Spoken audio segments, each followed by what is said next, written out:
She was already at the table when he walked in. Dark hair, nice dress, a glass of water she hadn't touched.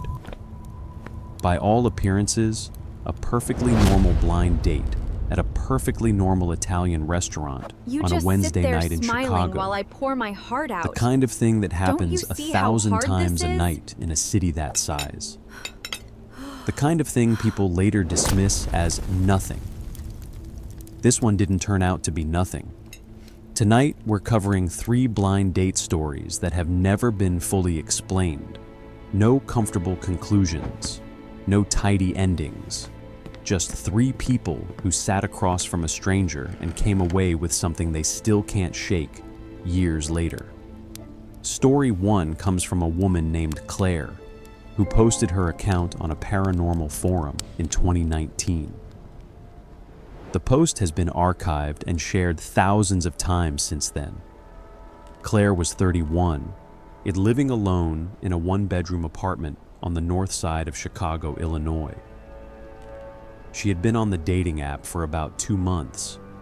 Her match, a man who called himself Daniel, had a clean profile, a few outdoor photos, a bio that mentioned he worked in architecture. Their conversations were light, normal. He asked her to dinner at a small restaurant near the river, the kind of place with candles on the tables and a host who knows regulars by name. Claire arrived first. Daniel arrived 5 minutes later. She described him as tall, well-dressed, calm in a way that felt deliberate rather than relaxed. They ordered. They talked.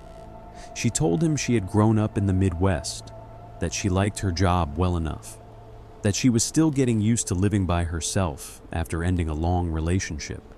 He was a good listener. He didn't talk too much about himself, which she appreciated at the time. Then, about 40 minutes into dinner, he mentioned her radiator, not in a suspicious way.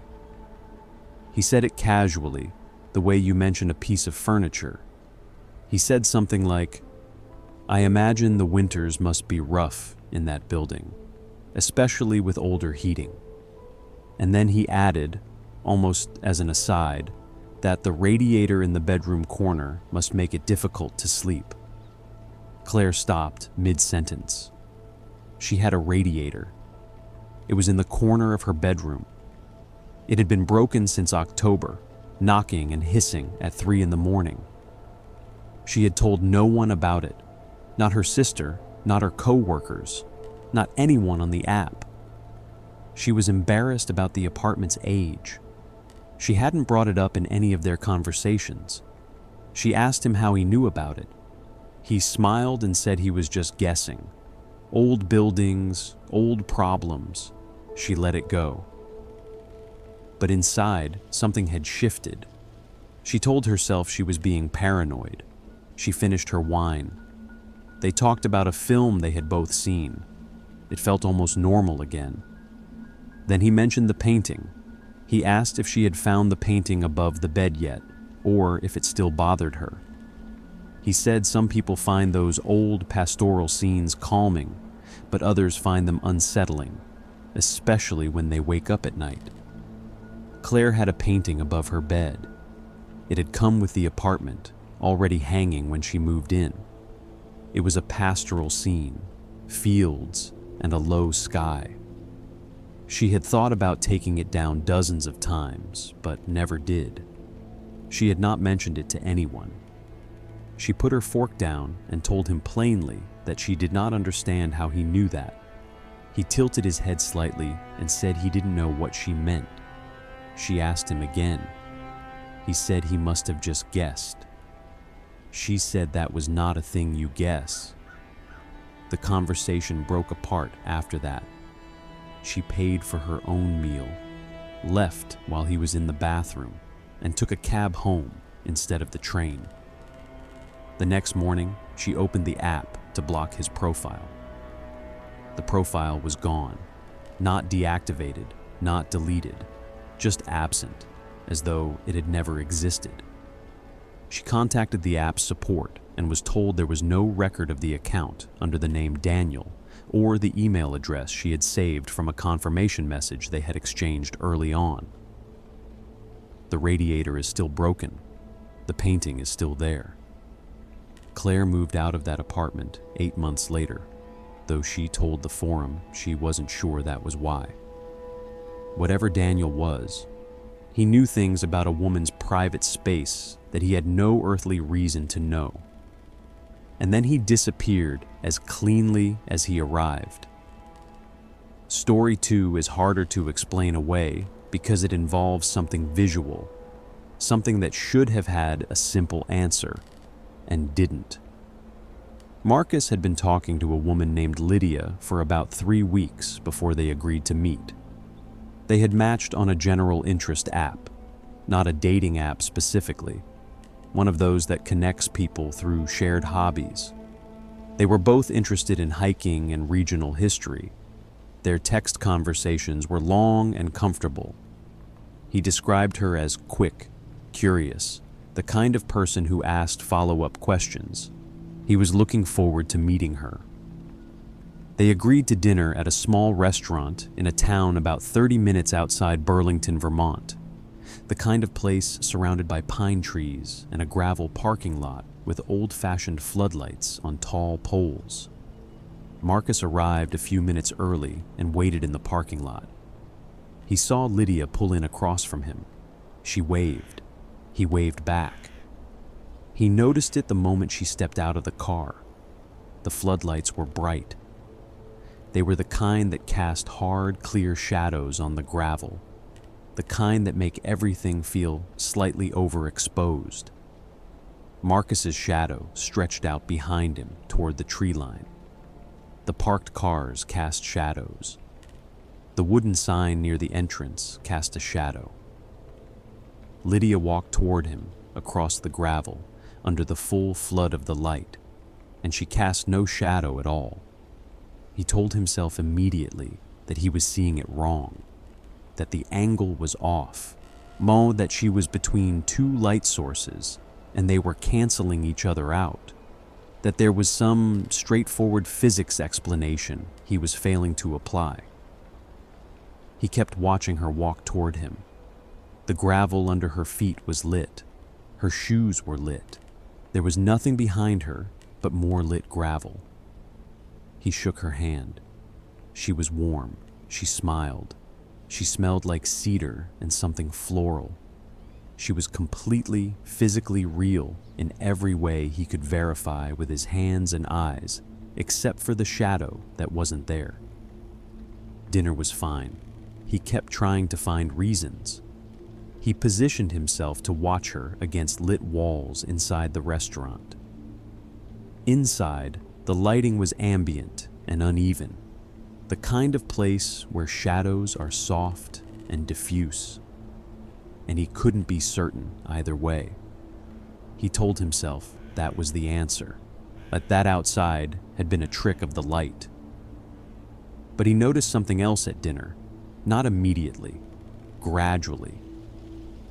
The way she answered certain questions felt slightly offbeat, like she was processing a half-second longer than conversation usually requires. He asked her about a hiking trail she had mentioned in one of her texts, a specific trail with a name and a particular overlook she had described vividly. She paused before answering. Then she described it correctly. But the pause was there. He drove home at the end of the night, 4 hours south through the dark Vermont highway with the pine trees close on both sides. He told himself the shadow thing was an optical illusion. He told himself the pauses were just nerves. He told himself this on the 4-hour drive home, and then again when he got into his apartment at midnight, and again at 2 in the morning when he was still awake thinking about it. He texted Lydia the next day. She responded normally. They texted a few more times after that. He never agreed to a second date. He told her he was busy, and eventually the conversations drifted. He never told her what he had seen, or thought he had seen, in the gravel parking lot under the floodlights. He posted about it 2 years later. In the comments, several people offered optical explanations involving light diffusion and reflective surfaces. Several others offered different kinds of explanations entirely. Marcus replied to only one comment. He said he had spent a lot of time since that night, paying attention to how shadows work, and he had never once found a combination of light sources that produced what he saw that evening. The third story involves two people, a couple named Ryan and Dana, who had been together for about a year. Their mutual friend, a woman named Sarah, told them she had someone great for Dana's visiting cousin, a young woman in her early 20s named Jess, who was staying with Dana and Ryan for the weekend. Sarah said she knew a guy, quiet and kind, and she was going to arrange a casual double date at a lake cabin about 40 minutes north of the city they lived in, near a place called Lake Minisink in upstate New York. The cabin was rented for the evening. Ryan and Dana drove up with Jess. The man Sarah had described was already there when they arrived. He was exactly as described, quiet, kind, unremarkable in the best way. That part was fine. What was not fine was the woman standing next to him. There were 4 people expected. There were 5 people there. The extra person was a woman who introduced herself as Meg. She said she was a friend of a friend and hoped it was all right that she had come along. Ryan and Dana looked at each other but said nothing. Because what do you say? They went inside. Meg was pleasant. She had a quick smile and seemed genuinely interested in everyone. She asked questions about people's lives and remembered the answers across the conversation. She ate dinner with them. She laughed at the right moments. She was, on the surface, completely normal. Dana told the story later in detail, so the specifics come directly from her. She said the first thing she noticed was Meg's hands. Around an hour into the evening, she glanced over during a moment of quiet and noticed that Meg's hands, which had been resting on the table, looked different than they had earlier. Not dramatically, just slightly. The fingers seemed longer, or the knuckles more prominent. Dana told herself she was tired, that the lighting in the cabin was warm and uneven, that she was misremembering.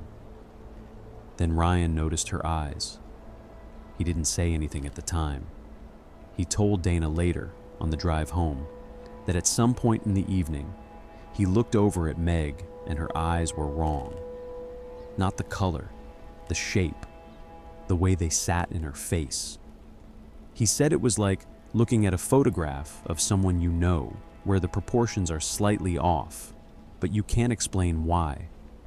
Just slightly too far apart, or slightly too large, or tracking just a fraction of a second behind where they should be. He couldn't define it precisely. He just knew that the face he was looking at was not quite the same face he had seen when she walked in. Jess noticed nothing. She had a fine evening. The man Sarah had set her up with was pleasant, and they exchanged numbers. Meg said goodnight at the end of the evening, walked to a car parked at the edge of the lot, and drove away. The next day, Dana called Sarah to ask about Meg. Sarah had no idea what she was talking about. She had not invited a 5th person. She did not know anyone named Meg. She had arranged a double date for 4 people, period. Ryan called the rental company to ask if the cabin kept a guest log. It did.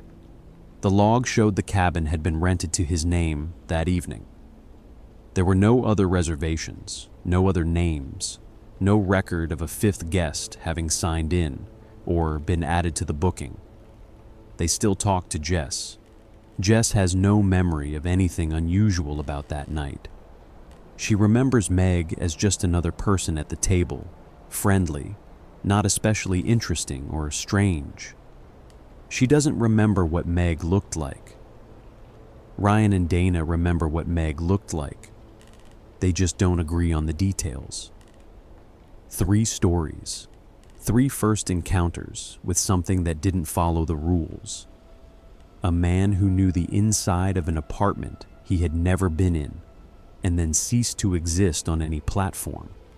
A woman who stood in direct floodlight and left no mark on the ground.